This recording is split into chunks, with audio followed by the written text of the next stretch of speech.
Welcome friends. हम लोग आज छत्तीसगढ़ के भूगोल का अगला खंड देखेंगे, जिसमें हम लोग नदियों का सेक्शन देखने वाले हैं। छत्तीसगढ़ की प्रमुख जो नदियां हैं उससे बहुत ही महत्वपूर्ण एमसीक्यू लेके मैं आया हूं। और ये जितने सारे एमसीक्यू हैं ये सारे के सारे बहुत ही महत्वपूर्ण हैं। अगर अभी तक आपने मेरे चैनल को सब्सक्राइब नहीं किया है तो इसे जरूर सब्सक्राइब कर लीजिएगा। ये मेरा इंस्टाग्राम पेज है, आप इसे फॉलो कर लें। पहले क्वेश्चन की ओर चलता हूं। इसमें यहाँ पर कुछ कथन आपको दिखाई दे रहे हैं, इनमें से कौन सा कथन सही है ये आपको बताना है। पहला कथन है महानदी अफवाह तंत्र प्रदेश का सबसे बड़ा अफवाह तंत्र है।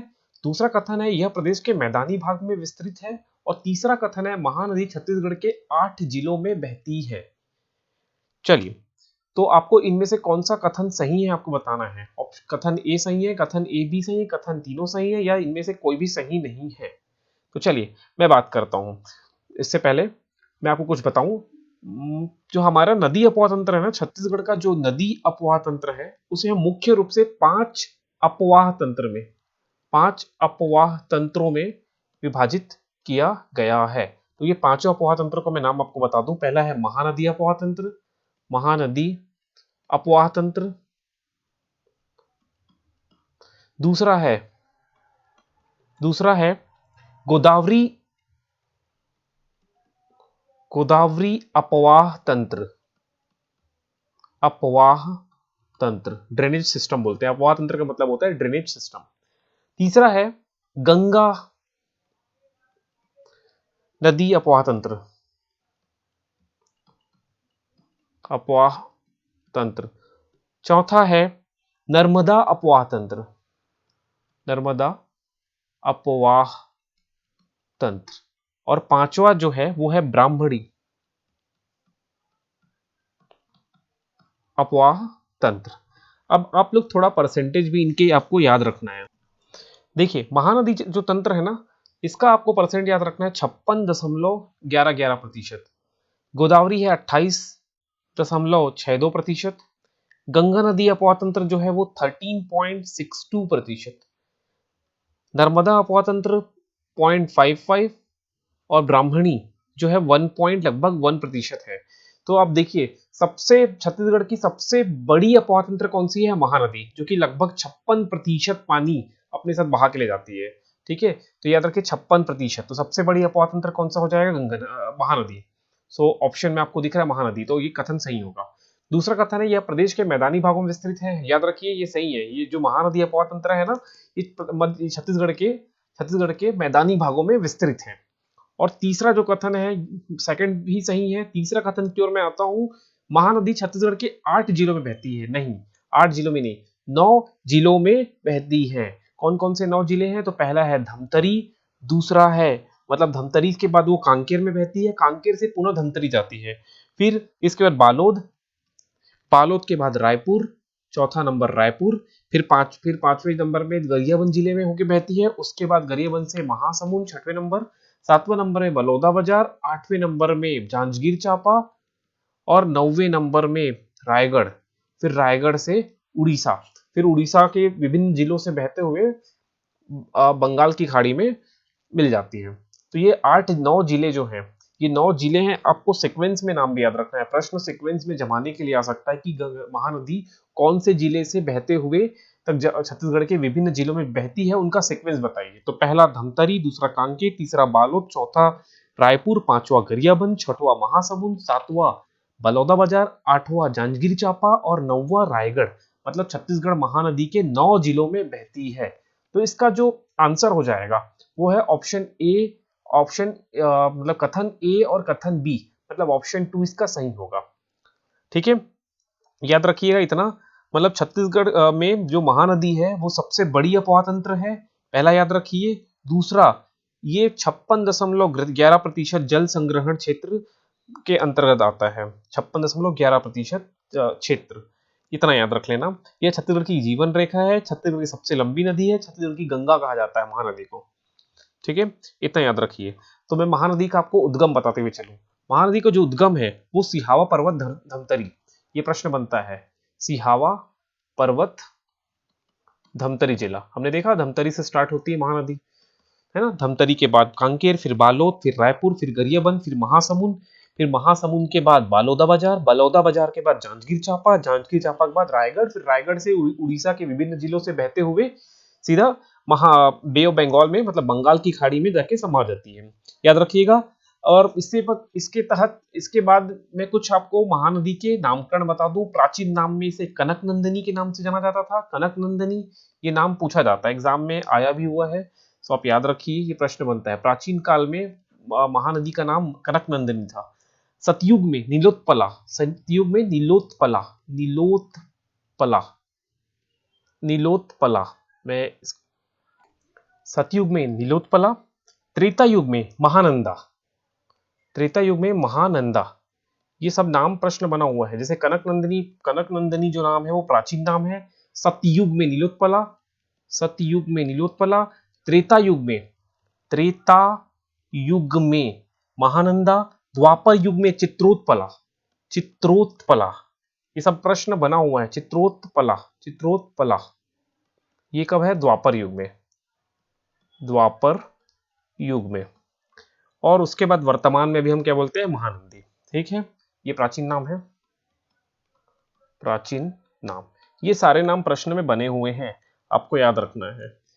तो चलिए मैं आगे बढ़ता हूं। निम्न में से कौन सी सहायक नदी दक्षिण की ओर से महानदी में मिलती है? अब सहायक नदी आपको याद रखना है कि कौन कौन सी नदी जो है दक्षिण की ओर से आके महानदी में मिलती है और कौन सी नदी उत्तर में की ओर से आके महानदी में मिलती है। तो देखो, सपोज कर लो ये महानदी ऐसे बह रही है, ऐसे महानदी बह रही है, ठीक है। तो ये हो गया जो नदी उत्तर की ओर से आके मिलती है। ये देखो, ये नदी उत्तर की ओर से आके मिल रही है, उत्तर की ओर से आके मिल रही है, उत्तर की ओर से आके मिल रही है। और कुछ नदी महानदी में दक्षिण की ओर से आके मिलेगी, दक्षिण की ओर से आके मिलेगी। ये नदियां उत्तर की ओर से और ये नदियां दक्षिण की ओर से, इधर से जो नदी आ रही है वो दक्षिण की ओर से। तो मैं आपको नाम बता देता हूं कौन कौन सी नदी उत्तर की ओर से आके मिलती है। पहले मैं ये बता दूं, फिर मैं दक्षिण की ओर बता दूंगा। तो उत्तर की ओर से याद रखना शिवनाथ, शिवनाथ, मैं लिखता नहीं हूं, मैं नाम बोल देता हूं, शिवनाथ। फिर हसदेव, हसदेव नदी, हसदेव के बाद याद रखिए बोरई नदी, बोरई नदी, बोरई नदी के बाद याद रखिए मांड नदी, मांड। फिर याद रखिए केलो नदी, केलो नदी। और लास्ट में याद रखिए ईब नदी, ईब नदी। ये सारी नदियां उत्तर की ओर से आके मिलती है। ये 6 नदी के नाम याद रखिए, 1 2 3 4 5 और 6। मैंने फिर से बोला, फिर से बोलता हूं, उत्तर की ओर से कौन कौन सी नदी महानदी में आके मिलती है? उत्तर की ओर से कौन सी नदियां महानदी में आके मिलती है, या मैं बोलूं उत्तर की ओर से मिलने वाली सहायक नदियां। तो इसके नाम मैंने बोला शिवनाथ, हसदेव, बोरई नदी, मांड नदी, केलो नदी, ईब नदी, ठीक है। और शिवनाथ नदी तो राजनांदगांव के पास से निकलते हुए आ रही है, तो आप समझेंगे कि ये दक्षिण से मिलेगी, नहीं, तो ये उत्तर की ओर से आके मिलती है, ठीक है, शिवनाथ नदी। तो ये सब नाम याद रखना। तो अभी प्रश्न पूछा जा रहा है, निम्न में से कौन सी सहायक नदी दक्षिण की ओर से मिलती है? तो शिवनाथ हमने देखा कि वो कहां से मिल रही है? उत्तर की ओर से। हसदेव हमने देखा ये कहां से मिल रही है? उत्तर की ओर से, ठीक है। तो सभी तो हो ही नहीं सकता, इसका सही आंसर है लात। तो लात जो है वो दक्षिण की ओर से आके मिलती है। तो एक बार मैं आपको बता दूं दक्षिण की ओर से कौन कौन सी नदियां मिलती है। तो दक्षिण की ओर से मिलती है दूध नदी, नाम याद रखिएगा, दूध नदी, दूध नदी पहला। दूसरा याद रखिए दूसरा याद रखिए सिलियारी नदी, सिलयारी नदी। ये सारे के सारे इंपॉर्टेंट है, सारे किसी न किसी फॉर्म में प्रश्न बन जाएगा। सिलियारी, फिर सोंढूर नदी, सोंढूर, सोंढूर नदी। चौथा याद रखिए पैरी नदी, पैरी। पांचवा याद रखिए सूखा नदी, सूखा, सूखा, सूखा। और छठवा याद रखिए जोंक नदी, जोंक। और सातवां लात, लात नदी। तो देखिए ये सातवां आपका आंसर था, लात नदी, है ना। तो याद रखिए उत्तर की ओर से ये 6 नदी आके मिलती है महानदी में, और दक्षिण की ओर से ये 7 नदी आके महानदी में मिलती है। इनका नाम याद रखिए, ट्रिक के माध्यम से याद रखिए, जैसा भी याद रखिए प्रश्न बनता है। मैं आगे बढ़ता हूं। अगला क्वेश्चन है, दूध नदी का उद्गम स्थल कौन सा है? दूध नदी।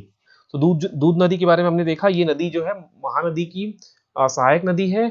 और जो दूध नदी है ना, ये दक्षिण की ओर से आके मिलती है, दक्षिण की ओर से आती है और महानदी में मिल जाती है। दूध नदी हमने भी देखा, ये दक्षिण की ओर से आती है। ये देखिए मैंने लिखा यहाँ पर, दूध नदी जो दक्षिण की ओर से आती है और महानदी में मिल जाती है। तो दूध नदी का उद्गम स्थल आपको बताना है। तो चलिए इसका आंसर बताता हूँ। दूध नदी का उद्गम स्थल है मलाच कुंडम की पहाड़ी, कांकेर जिला। मलाच कुंडम की पहाड़ी, कांकेर जिला, ये याद रखिएगा। दूध नदी का उद्गम स्थल है मलाच कुंडम की पहाड़ी और ये कांकेर जिले में प्रवाहित होती है और इसका विसर्जन महानदी में कांकेर जिले में ही हो जाता है। और याद रखिएगा इस नदी मतलब इस नदी पे ना एक जलप्रपात है जिसको हम बोलते हैं मलाज कुंडम जलप्रपात। मलाज कुंडम जलप्रपात, ओके, याद रखिएगा। इसके अलावा मैं आपको कुछ फैक्ट्स और बताते चलूं। जैसे भातरीगढ़ की पहाड़ी से कौन सी नदी का उद्गम है? भातरीगढ़ की पहाड़ी। तो याद रखिए भातरीगढ़ की पहाड़ी से पैरी नदी का उद्गम स्थल है, याद रखना है आपको।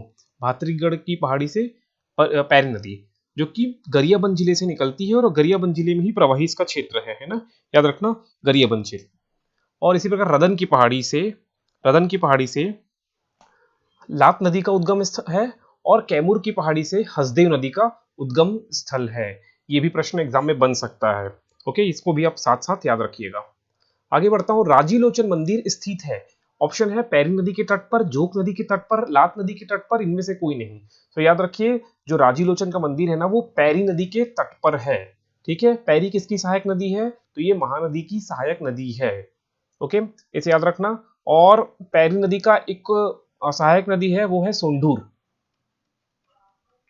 ठीक है, सोंढूर नदी याद रखिएगा। सोंढूर नदी को भी हम महानदी की सहायक नदी के रूप में भी ले सकते हैं ना, क्योंकि जैसे अगला प्रश्न है बोरई नदी का उद्गम स्थल क्या है?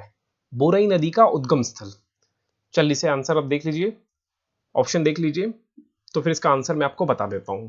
ये जितने क्वेश्चन मैंने आपके लिए लेके आया है ना सारे के सारे अत्यंत महत्वपूर्ण प्रश्न हैं और मैं ऐसे ऑप्शन बनाया भी हूं जिसमें बहुत सारे ऑप्शन, इस ऑप्शन के माध्यम से मैं बहुत सारे क्वेश्चन का आंसर आपको बता सकूं। ठीक है, मैंने एक ही क्वेश्चन में बहुत सारे ऑप्शन के माध्यम से मतलब एक ही क्वेश्चन में ये ऑप्शंस इस तरह से मैंने प्रिपेयर किया है कि मैं इस ऑप्शन में ही बहुत सारे क्वेश्चन का आंसर आपको बताने की कोशिश करूंगा। चलिए ये क्वेश्चन देखिए, बोरई नदी का उद्गम स्थल इनमें से कौन सा है? तो चलिए इसका आंसर मैं आपको बताता हूं। जो बोरई नदी है उसका उद्गम स्थल है कोरबा का पठार, याद रखना, इसका उद्गम स्थल है कोरबा का पठार। और याद रखिएगा ये महानदी पे जाके मिलती है, मतलब बोरई नदी जो है वो महानदी का सहायक नदी है और ये जांजगीर चांपा जिले में जाकर महानदी में विसर्जन हो जाता है। मतलब बोरई नदी है वो कोरबा जिले से प्रवाहित होते होते जांजगीर चांपा जिले तक जाती है, जांजगीर चांपा जिले, और यहां पर जांजगीर चांपा जिले में जाके महानदी में मिल जाती है। ठीक है, संगम हो जाता है, ये याद रखना यहां पर। अगला प्रश्न है किस नदी का प्राचीन नाम शिवा एवं सुनी है? बहुत ही इजी क्वेश्चन है, इसका सही आंसर होगा शिवनाथ, याद रखना, शिवनाथ। शिवनाथ नदी का प्राचीन नाम क्या है? शिवा सुनी, ओके। इसका उद्गम स्थल प्रश्न में बनता है, शिवनाथ नदी का उद्गम स्थल ये एग्जाम में आता है, तो इसका उद्गम याद रखना पान बरस की पहाड़ी, पान बरस या पाना बरस की पहाड़ी, इसका उद्गम स्थल है राजनांदगांव, ये याद रखना आप, पान बरस की पहाड़ी राजनांदगांव जिले से इसका उद्गम है, ओके। और इसका प्रवाह क्षेत्र जो है मैं आपको बता दूं, प्रवाह क्षेत्र राजनांदगांव से होते हुए राजनांदगांव के बाद दुर्ग जिले में बहता है, दुर्ग जिलों के बाद तीसरा जिला बेमेतरा, ये प्रश्न भी बन सकता है, इसका सीक्वेंस में जमाइए। चौथा मुंगेली, पांचवा बिलासपुर, छठवा बलौदा बाजार,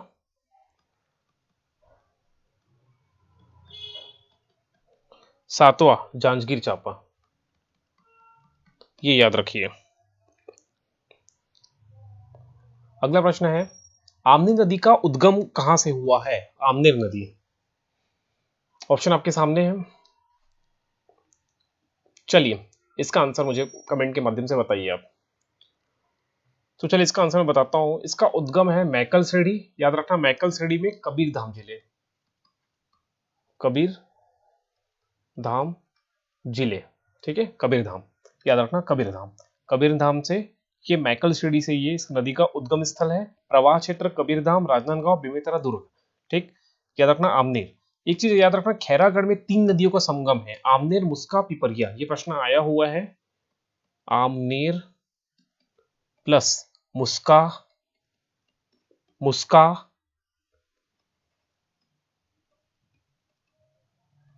प्लस पिपरिया, पिपरिया, ये 3 नदियों का संगम है। कहां पर? खैरागढ़ में। खैरागढ़, राजनांदगांव, ये याद रख लेना, ये प्रश्न बना हुआ है। ठीक है, आगे बढ़ता हूं। निडिला नदी का प्राचीन नाम, मतलब कौन सी नदी का प्राचीन नाम निडिला नदी है? ऑप्शन आपके सामने है। इनमें से कौन सा नदी है जिसका प्राचीन नाम निडिला नदी है? चलिए, इसका आंसर मैं बताता हूं। इसका सही आंसर है लीलागर। लीलागर नदी का प्राचीन नाम निडिला नदी है। इसका उद्गम दीपका का पठार, दीपका का पठार, दीपका का पठार, कोरबा, जिला कोरबा।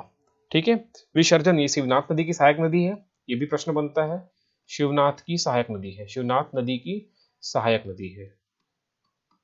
ये सब प्रश्न एग्जाम में बना हुआ है, आप याद रखिएगा। इसके तट पे एक नगर है जिसका नाम एग्जाम में बनता है मल्हार। आपने इसे इतिहास में भी पढ़ा होगा इस नदी के बारे में। ठीक है, याद रखिएगा। आगे बढ़ते हैं। तांदुला नदी का उद्गम स्थल आपको बताना है। तांदुला नदी, ऑप्शन आपके सामने है। चलिए मैं इसका आंसर को बताता हूँ। तांदुला नदी का उद्गम स्थल है भानु प्रतापपुर की पहाड़ियां, भानु प्रतापपुर की उत्तरी पहाड़ियां, भानु प्रतापपुर की उत्तरी पहाड़ियां। जिला है कांकेर, जिला है कांकेर। ठीक है, ये भी जो है शिवनाथ की सहायक नदी है। ठीक है, इसका नाम याद रखना।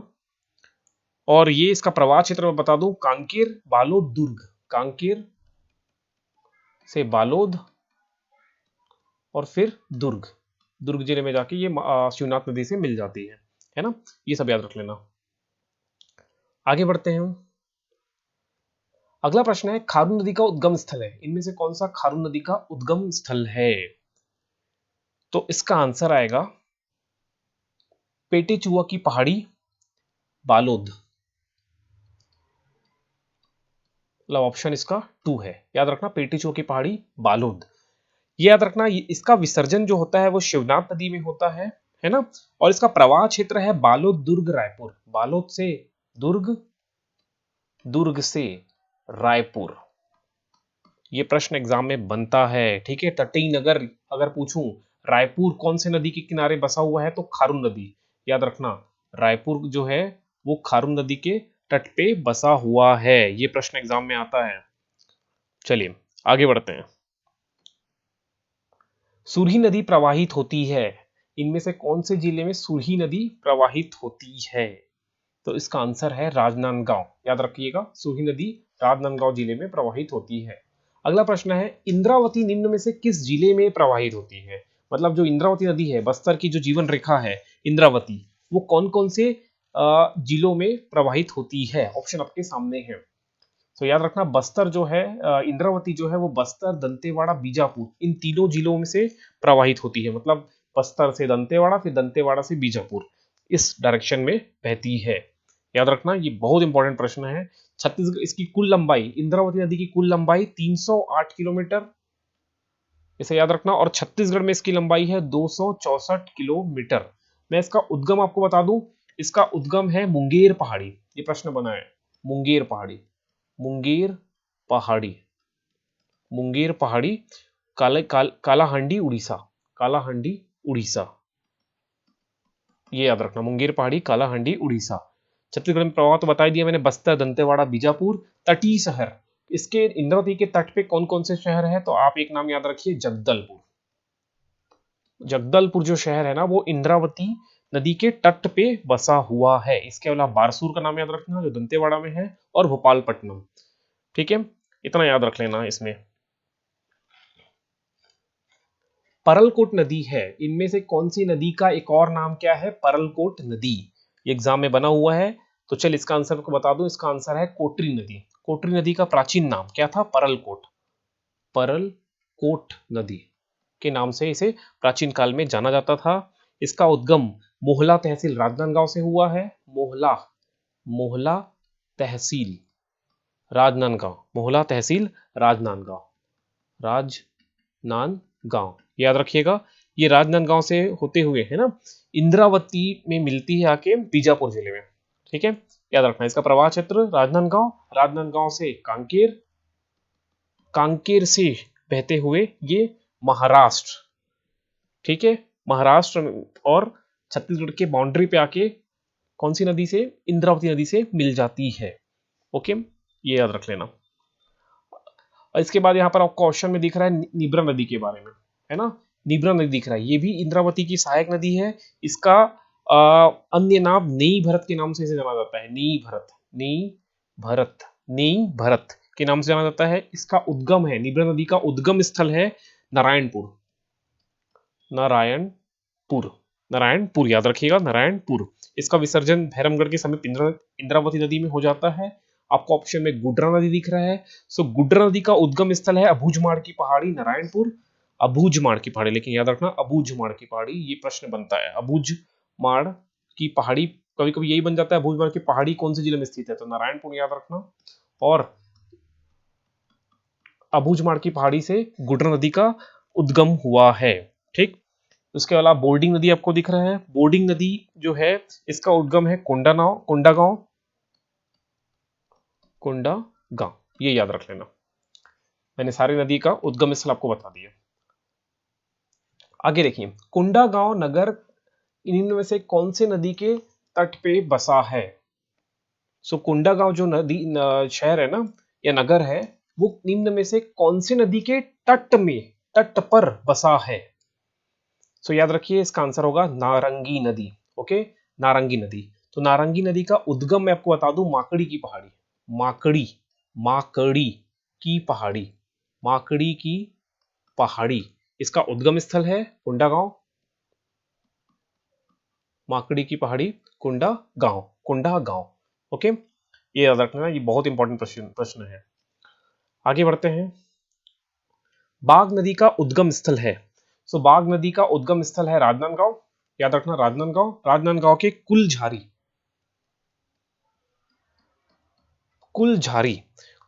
की पहाड़ी राजनांदगांव से ये प्रवाहित होती है और ये वेनगंगा में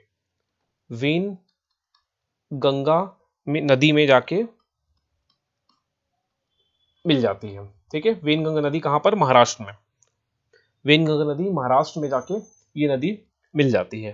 ठीक है, मतलब बाघ नदी जो है वो वेनगंगा नदी में जाके मिल जाती है, याद रखना। बनास नदी का उद्गम स्थल है, अभी बहुत इंपॉर्टेंट प्रश्न है। यहाँ आपको 4 ऑप्शन दिख रहे हैं, ये चारों किसी ना किसी एक महत्वपूर्ण नदी के उद्गम स्थल है। मैं अब चारों आपको बताते चलूंगा, तो जल्दी से आप एक बार अपना आंसर सिलेक्ट कर लीजिए, फिर इसका आंसर मैं आपको बताता हूँ। बहुत इंपॉर्टेंट प्रश्न है। मैंने जो एमसीक्यू तैयार किया है ना, उसके ऑप्शन आपको देख के मजा आ जाएगा, क्योंकि सारे ऑप्शन किसी ना किसी नदी का उद्गम स्थल है या किसी ना किसी से रिलेट हो रहा है। और मैं आपको सारे ऑप्शंस के बारे में बताते हुए चल रहा हूँ, मतलब एक क्वेश्चन नहीं है ये, एक क्वेश्चन नहीं है, एक्चुअल में 4 क्वेश्चन है।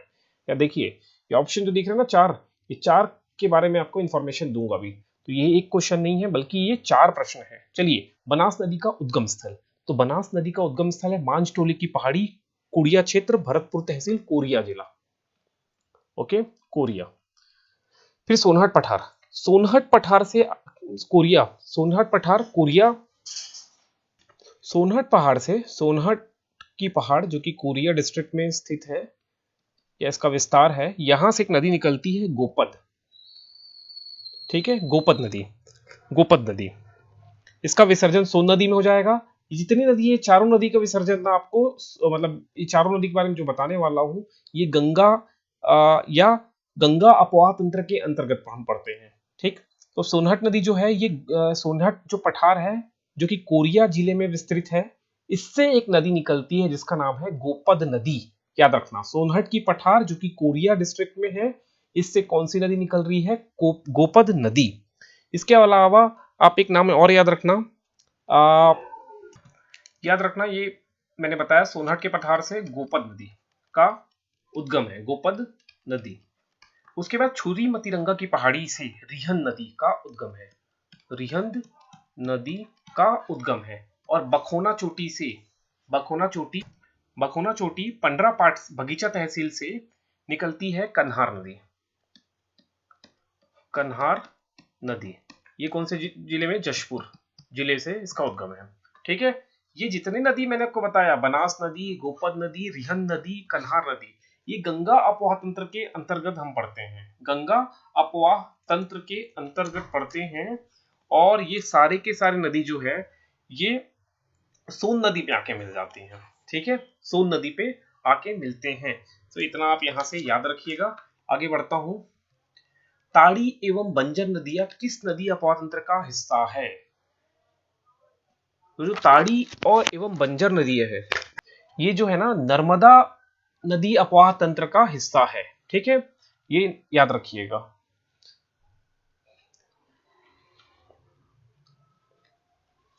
आज हमने छत्तीसगढ़ के भूगोल में छत्तीसगढ़ की महत्वपूर्ण नदियों के बारे में थोड़ा चर्चा किया। आपको ये वीडियो कैसा लगा मुझे कमेंट करके बताइएगा। अगर आपको वीडियो पसंद आया हो तो जरूर लाइक करिएगा। आज हम लोग ज्योग्राफी का ये 5वां खंड का वीडियो देखे हैं। ठीक है, धन्यवाद।